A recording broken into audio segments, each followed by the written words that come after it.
আসসালামু আলাইকুম, সবাই কেমন আছেন? ইনশাল্লাহ আমি ভালো আছি। আজকে দেখাবো আপনাদেরকে নতুন একটা ভিডিও নিয়ে আপনাদের মাঝে হাজির হয়েছি। আমি মোহাম্মদ আব্দুল কাদের। এখন আপনাকে দেখাবো অটো গাড়ির, হাইয়েস্ট গাড়ির গিয়ার ফালাইবেন, গিয়ার দিবেন, আবার উঠাইবেন, কিভাবে আপনারা কাজটা করবেন। সেই জন্য আপনাদেরকে পুরো ভিডিও দেখবেন, টাইনা দেখবেন না, ভুলো এই কাজটা করেন কেন আপনারা?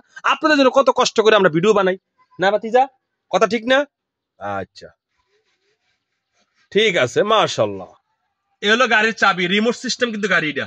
রিমোট যদি হারাই যায়, দরজা ভাঙ্গ হলো গাড়ি ঢুকতে হইব না। না আর কোনো সিস্টেম আছে? গ্লাস ভাঙ্গ হলো গাড়ি ঢুকতে হবে, খুব সাবধানতায় রিমোট রাখতে হইব, মানজায় রাখতে হবে।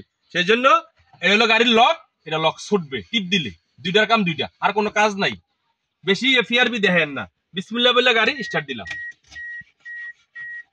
বিসমিল্লাহ আগে বসবো, বিসমিল্লাহ বলে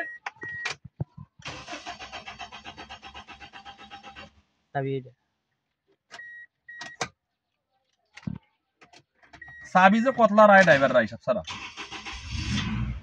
গাড়ি স্টার্ট হয়ে গেছে, এখন কাছে আনো বাবা, দরজাটা লাগাইয়া ব্রেকটা ফাড়া দিয়া, কি দিয়া, এ ফা বাত বাম ফা বাত, এই গিয়ারের এই গাড়ির হলো বাম ফা বাত, এটা ফা বাত, ব্রেক ফাড়া দিবেন, বিসমিল্লাহ কইয়া 1 2 3, বাস গাড়ি চলবে সামনের দিকে না, এই যে গাড়ি চলবে। আবার ব্রেক ফাড়া দিয়েই 1 2 3, গিয়ার নিউট্রাল। এখন এই হলো এটার হর্ন, ডান ইন্ডিকেটর, মাঝখানে নিউট্রাল, বামে ইন্ডিকেটর, মাঝখানে নিউট্রাল। এটা হেড ডিপার, একটু ক্যামেরার দিকে না বাবা, এটা হেড ডিপার। ওই যে দেখেন, ওই যে পাকাপ পাকাপ মারে ড্রাইভাররা, এই যে এটা।